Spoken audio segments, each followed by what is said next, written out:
আজকে আপনারা জানেন বাংলাদেশে 8টা ডিভিশন, আমাদের 7টা ডিভিশনে এই মতবিনিময় সভা শেষ। আজকে লাস্ট ছিল রংপুর ডিভিশনে। এখানে আমাদের মতবিনিময় সভা হয়েছে এবং তাদের প্রস্তুতি সম্বন্ধে আলোচনা হয়েছে। এখানে তাদের প্রস্তুতি মাশাআল্লাহ খুবই ভালো। যেইগুলি এই সময়ের ভিতরে প্রিপারেশন নেওয়ার প্রয়োজন ছিল ওই সব কটার প্রিপারেশনে তারা নিয়ে ফেলছে। এজন্য এই রংপুর ডিভিশনের সকল কর্মকর্তা কর্মচারীদের আমি ধন্যবাদ জানাই এবং এদের সাথে যারা আইন শৃঙ্খলা বাহিনীর আছে জড়িত তাদেরও আমি ধন্যবাদ জানাই।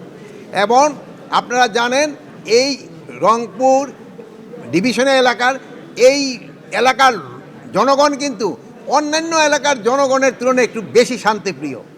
এরা কিন্তু খুবই নিরীহ প্রকৃতি এবং শান্তিপ্রিয়, এবং এখানকার নির্বাচনটাও খুব শান্তিপূর্ণভাবে সুষ্ঠু এবং উৎসবমুখর পরিবেশে হবে এবং এটা একটা খুব ক্রেডিবল ইলেকশন হবে। এই জন্য আমি, যেহেতু আপনারা ম্যাক্সিমামে আমার মনে এই এলাকারে, আপনাদের একটু সাহায্য এবং সহযোগিতা থাকবে। ভোট কারচুপির কোনো ধরনের শঙ্কা নাই, আপনারা হেল্প করবেন।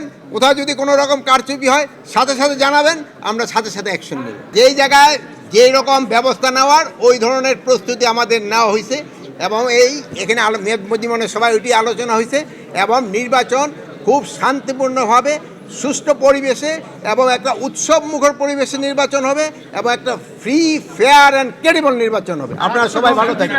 6টা জেলা বর্ডার বেল্ট এলাকা, এই বর্ডার বেল্ট এলাকা যেগুলি রয়ে গেছে এই জন্য ওখানে প্রচুর সংখ্যক বিজিবি মোতায়েন করা হয়েছে। আপনারা জানেন 8 কিলোমিটারের ভিতরে সাধারণত সেনাবাহিনী যায় না।